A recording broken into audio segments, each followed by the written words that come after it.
है सत्संग। मैंने बार बार प्रवचन के सिलसिला में या कही हुई वाणी को बार बार दोहराता हूँ। इसका बहुत बड़ा कारण है। मैं याद दिलाना चाहता हूँ सबको कि जो मनोरंजन समझ करके इस सत्संग में आते हैं वह मनोरंजन समझ कर न आए, क्योंकि जब मनोरंजन समझकर सत्संग में आएंगे तो बहुत बड़ी हानि होगी। हानि क्या होगी? कहते हैं एक पापी होता है जो सत्संग में आकर बैठ जाते हैं और सत्संग के वचन को नहीं सुनते हैं। दूसरा महापापी होता है जो अपने भी नहीं सुनते हैं और दूसरों को भी बाधा पहुंचाते हैं। इसलिए हम आप लोगों से निवेदन करेंगे, अपना बहुमूल्य समय को व्यर्थ न गंवाएं। तो अभी हम लोग मानव शरीर के उपाध्यायता पर हम लोग सत्संग के वचनों को यानी रामायण में पाठ सुने। तो देखिए, मैं एक कुछ बीती हुई कहानी कहता, कथा कहा जाए। सन 1600 के आसपास की बात है। अभी 2025 चल रहा है, लेकिन 1600 के समय की ही बात है। एक संत हुए थे माधव दास जी महाराज। जिस तरह भी कुप्पा घाट में हमारे आराध्य महर्षि में परमहंस जी महाराज ने जो शिविर चलाए हैं ध्यान भजन का, साधन करने का, जिसमें बहुत सा ऋषि महात्मा साधु लोग वहाँ रह करके ध्यान भजन करते हैं, ठीक इसी तरह माधव दास जी महाराज ने वह भी अपना एक कुटी बनाकर, स्थान बनाकर उसमें रहा करते थे और बहुत सा साधु महात्माओं से उसमें ध्यान यज्ञ करवाते थे, साधन भजन करवा करते थे। लेकिन उसमें जो साधन भजन करते थे उस मुनियों के लिए भोजन का सामग्री जो आता था, राशन का जो सामग्री आता था, एक सेठ जी के दुकान से आते थे। और जब महीना लग जाता था तो श्री माधव दास जी महाराज ने महीना लगने पर उस सेठ जी का जो बकाया था, राशन का जो खर्च था, अग्रिम था, वह ले जा करके उसको दे दिया करते थे। एक बार क्या हुआ,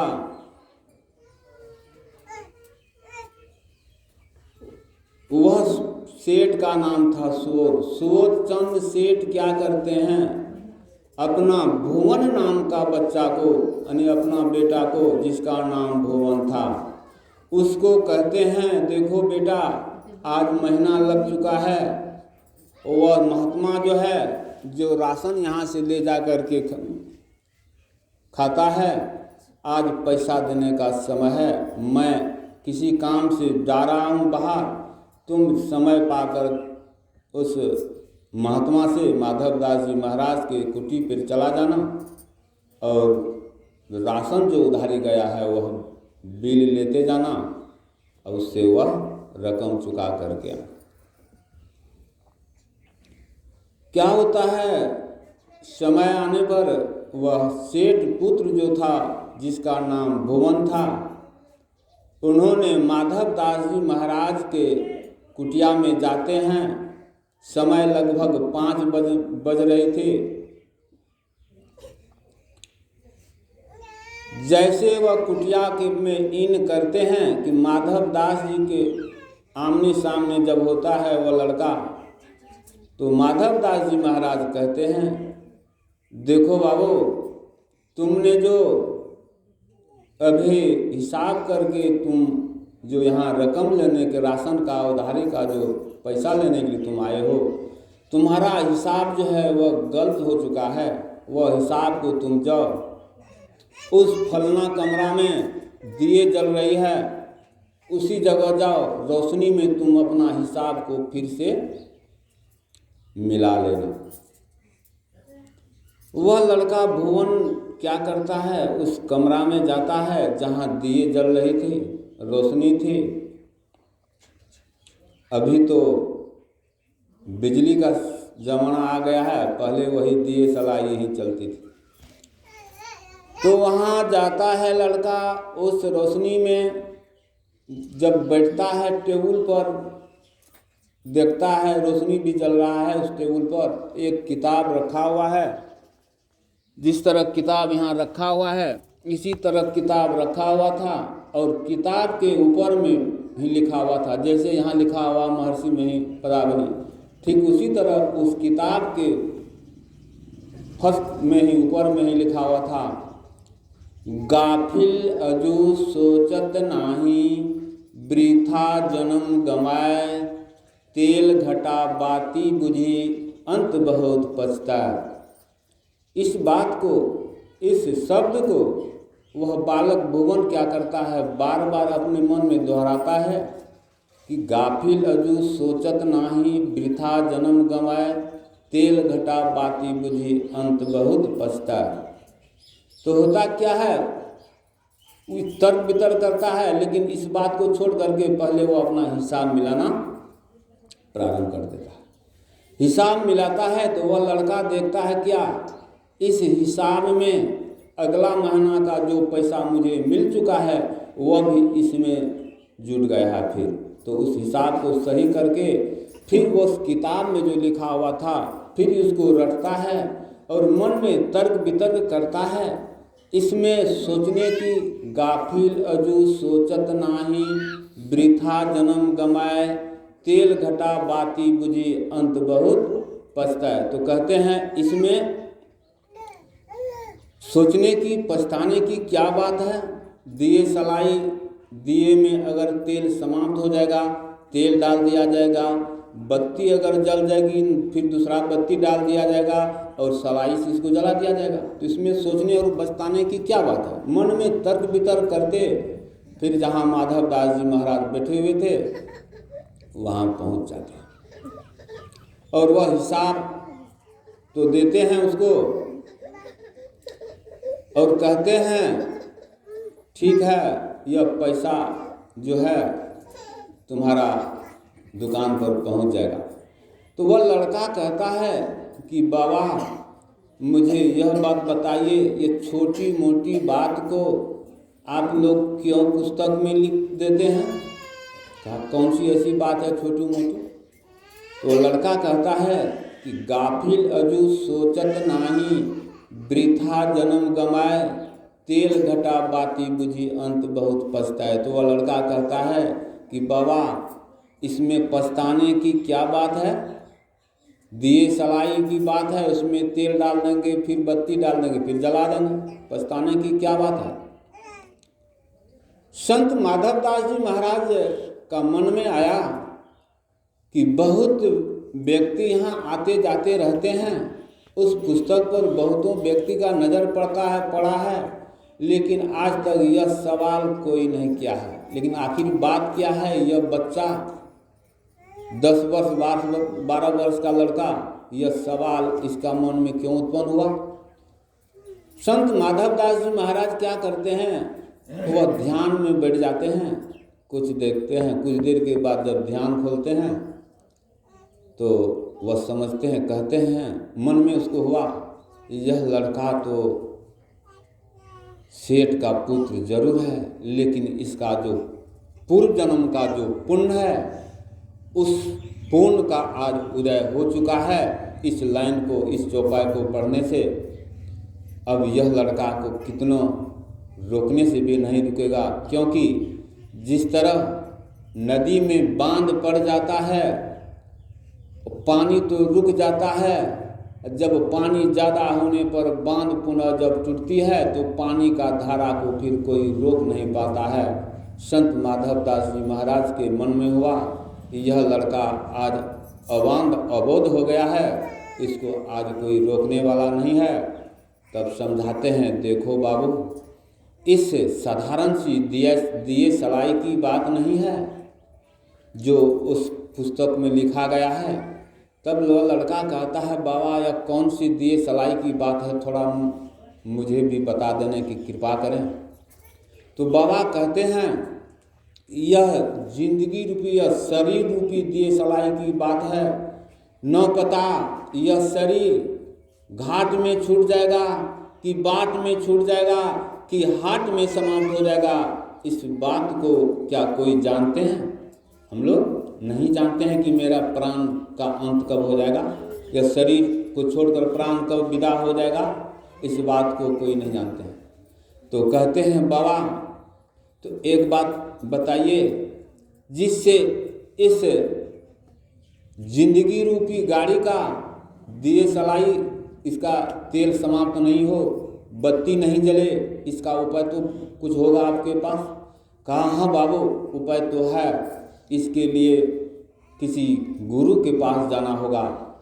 वह लड़का तुरंत कहता है कि गुरु आप ही बन जाइए और मुझे इस शरीर रूपी दिए सलाई का, जिससे क्षति नहीं हो, इसका रास्ता बताइए।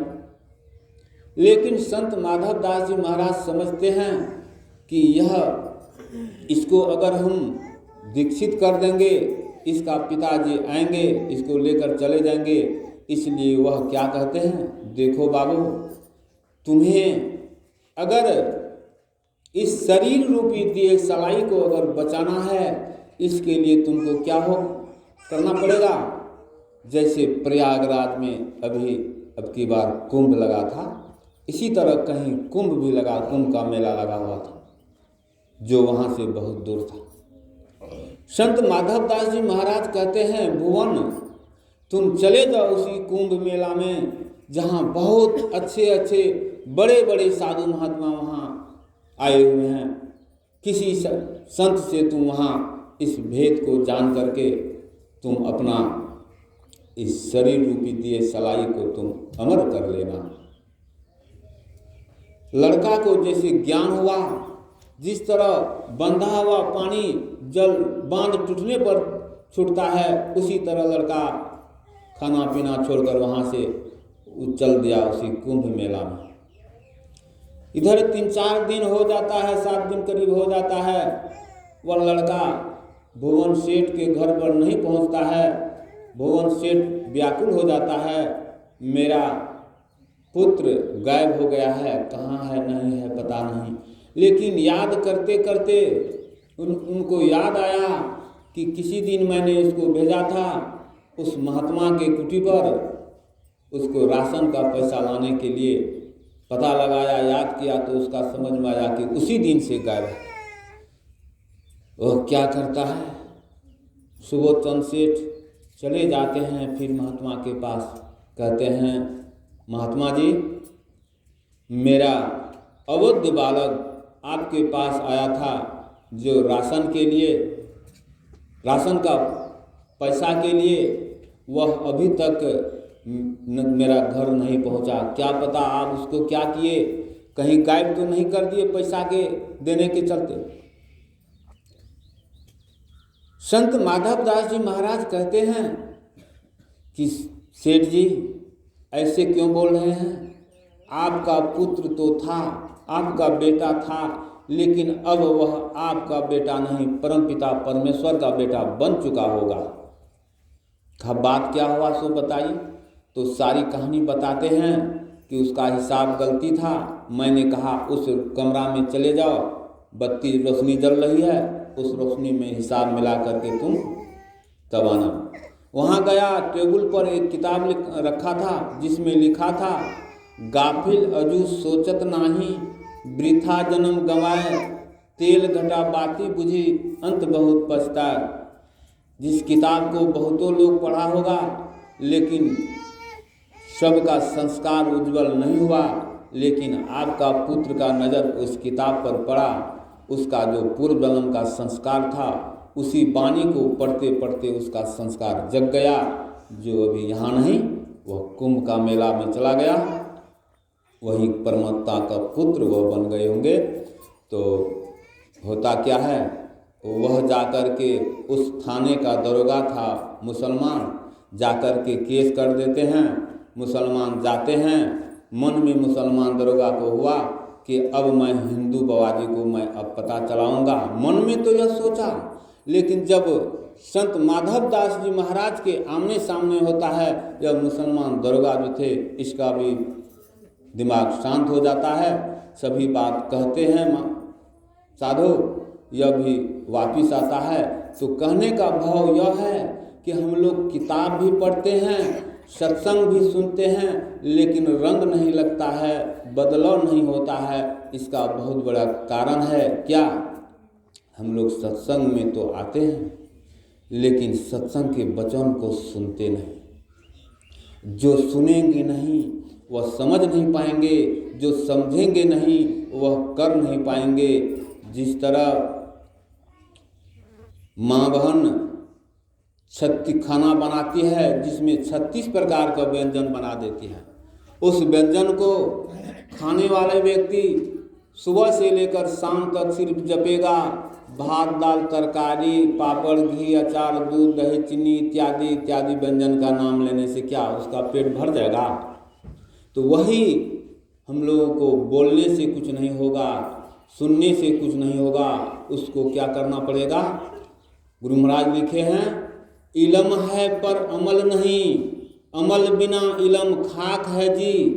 हम लोग जानते हैं पर करेंगे नहीं तो लाभ नहीं होगा। तो अभी हम लोग विषय बना है मानव शरीर का उपाध्यायता। अगर मानव शरीर पाए हैं बहुत खुशी की बात है, इसके लिए कुछ करना होगा ताकि मानव शरीर का पूंजी बचे। जिस तरह बिजनेस करने वाले पूंजी को बचाते हैं, जब उसका आलू प्याज लाते हैं बेचने के लिए, बेचना प्रारंभ कर देते हैं, बेचते बेचते जब सड़ना प्रारंभ हो जाता है तो वह 10 रुपया किलो की जगह पर वह 2 रुपया किलो भी बेच देता है। क्यों? इसलिए कि अगर 2 रुपया किलो से भी बेच देंगे, मेरा पूंजी अगर बच जाएगा तो फिर कल मैं दूसरा सौदा लाकर बेचूंगा। तो जब मनुष्य शरीर का अगर पूंजी बचाना चाहते हैं तो इसके लिए ध्यान भजन सत्संग करना होगा।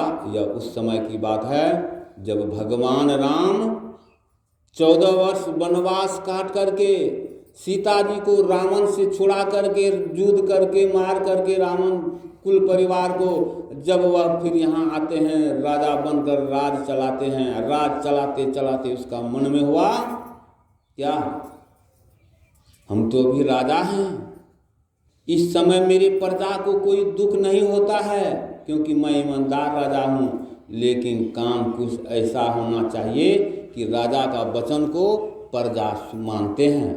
तो काम कुछ ऐसा होना चाहिए, कहते हैं जौ परलोक यहाँ सुख चाहूँ सुनी मम वचन हृदय दृढ़ गहूँ। इसलिए उसका मन में हुआ कि इहलोक और परलोक जिससे सुख हो वैसा काम प्रजा को आदेश करते हैं। तो हम लोगों को भी मनुष्य शरीर को आदेश करते हैं, पशु को नहीं। नहीं तो वहाँ लिखते रामायण में, बड़े भाग हाथी तन पावा, यहाँ क्या लिखे हैं? बड़े भाग मानुष तन पावा, असुर दुर्लभ सब ग्रंथ ही गवा। कहते हैं बड़े भाग से मनुष्य का शरीर मिला है, सुर दुर्लभ यानी देवता को भी दुर्लभ है, यह ग्रंथ शास्त्र सब कहते हैं। लेकिन हम लोग उस देवता के लिए स्वर्ग के लिए ललायित रहते हैं।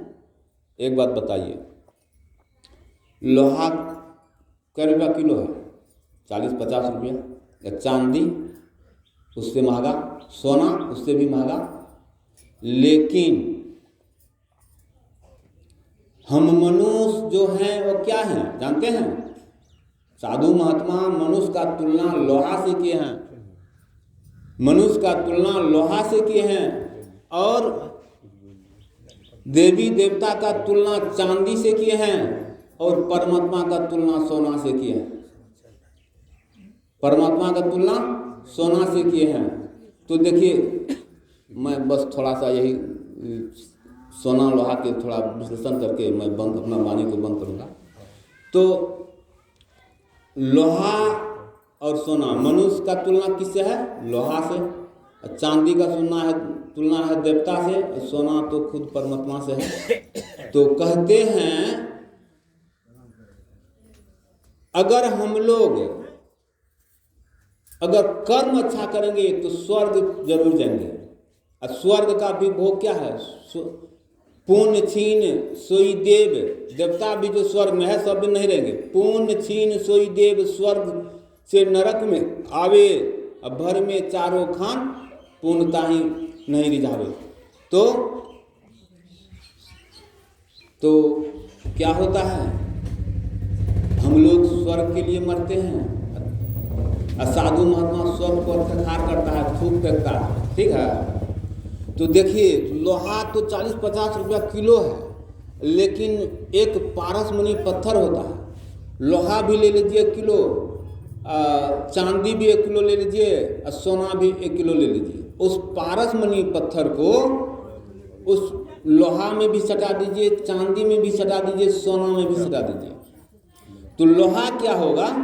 लोहा तो उस पारसमणि पत्थर को स्पर्श करने मात्र से वह त्वरित सोना बन जाएगा। लेकिन चांदी में सटाइएगा तो चांदी चांदी रहेगा, और सोना में सटाने से तो कुछ लाभ है नहीं, क्योंकि सोना खुद सोना है ही। तो देखिए ठीक उसी तरह हम मानव लोहा के तुल्य हैं। ऐसे सद्गुरु जो हैं, यह पारसमणि पत्थर है। पारसमणि पत्थर जो है लोहा को सोना बना देता है, लेकिन यह सद्गुरु जो है इससे जो संसर्ग करेंगे यह मनुष्य को अपने जैसा बना देते हैं। कैसे?